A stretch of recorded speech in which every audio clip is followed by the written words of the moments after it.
When comedy and rap collide in controversy, the result can be explosive. This was made abundantly clear when comedian Andrew Schulz and rapper Kendrick Lamar became the unlikely focal points of a public feud that sent shockwaves through social media and ignited passionate debates about the delicate balance between humor and respect. It all started when Schulz, known for his audacious and boundary-pushing comedy, heard something in Kendrick Lamar's latest album GNX that struck a nerve.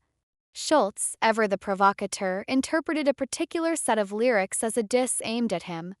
His interpretation? That Lamar was sending a veiled jab in his direction.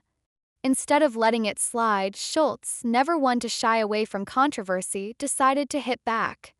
And hit back hard. On his podcast, Schulz made a shocking statement about making love to Lamar against his will. Comment was jarring, tasteless, and deeply inappropriate, drawing instant outrage from all corners of the internet. Schulz's words, meant to be a comedic response to what he perceived as an insult, instead came across as offensive and tone-deaf. The backlash was swift and severe. Fans of Kendrick Lamar, who have long viewed him as a champion of social justice and thought-provoking lyricism, erupted in fury. Social media platforms like Twitter and Instagram were flooded with condemnations of Schulz, accusing him of crossing a line that should never be crossed, particularly when it came to such sensitive subjects as sexual assault and personal boundaries. Some fans went so far as to issue threats against Schulz and his family, further escalating what started as a minor misunderstanding into a dangerous and hostile confrontation. The internet, in all its immediate and raw form, wasted no time in responding to the controversy. Kendrick Lamar's fans, fiercely protective of their idol, mobilized online to defend him. For many, Lamar's music is more than just entertainment. It's a reflection of their lived experiences and struggles. To them, Schulz's comment wasn't just a crude joke, it was a deep violation. They took to social media with unrelenting force, condemning Schulz for what they saw as a reckless and inappropriate attempt at humor. Many accused Schulz of trivializing serious issues, sexual violence in particular, using shock value in place of genuine comedy. Schulz, however, refused to back down. In subsequent appearances, he doubled down on his comments, defending them as satire, a comedic attempt to push boundaries and challenge societal norms. For Schulz, humor has always been about testing limits, confronting uncomfortable truths, and making people squirm. His defenders argued that his remark was no different from any other comedian's attempt to make edgy jokes about sensitive topics. But the criticism continued to mount. With each new day, more voices joined the chorus of condemnation, questioning whether there truly are no boundaries when it comes to comedy, especially when the topic at hand involves something as serious and traumatic as sexual assault. "Where do we draw the line?" one user asked on Twitter, summing up the confusion and frustration of many others.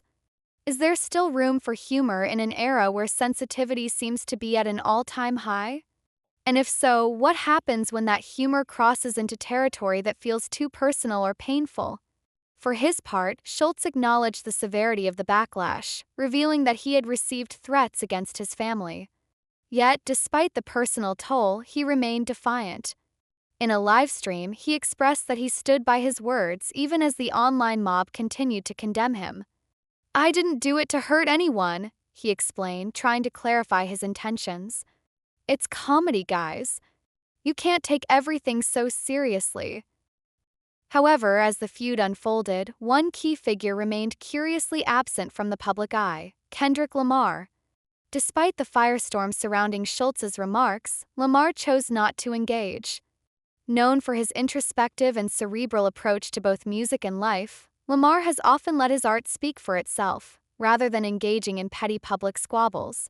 His silence, some argue, is deliberate, a refusal to participate in a spectacle that could detract from the important messages he aims to convey through his music.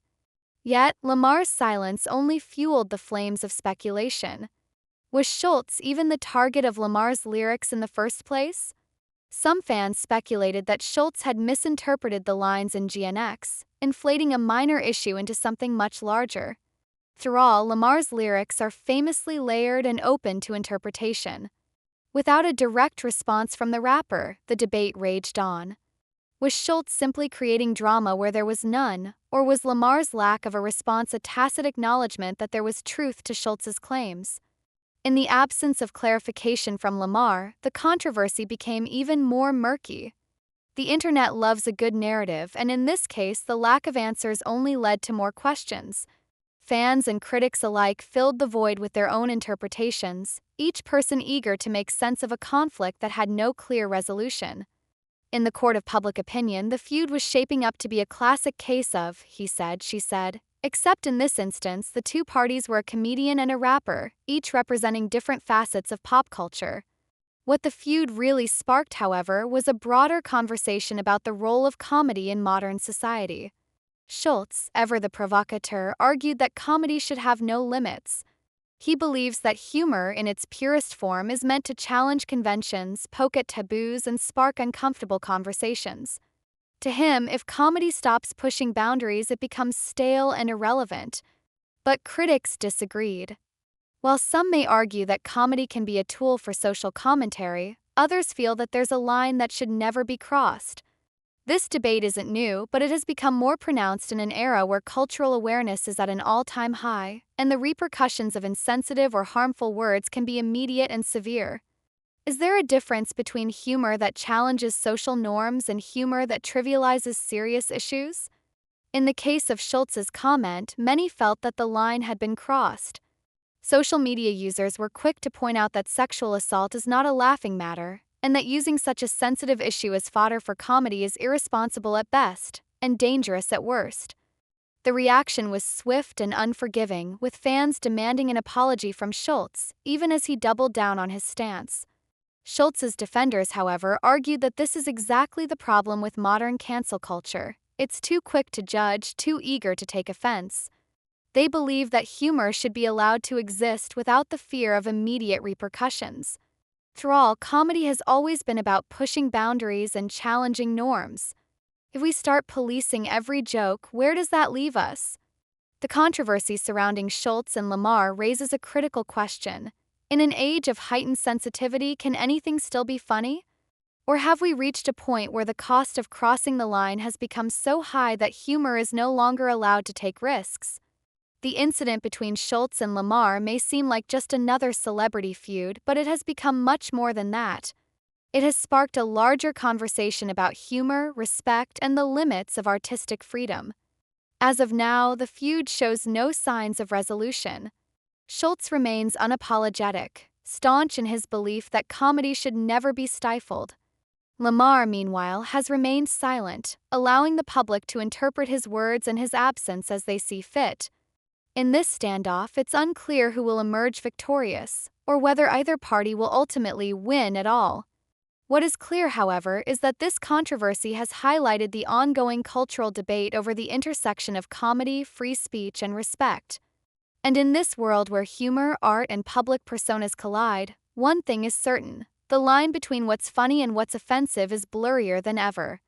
In the end, the real question may not be about who's right or wrong. It may be about whether we, as a society, can find a way to laugh at all in a world that's so quick to take offense.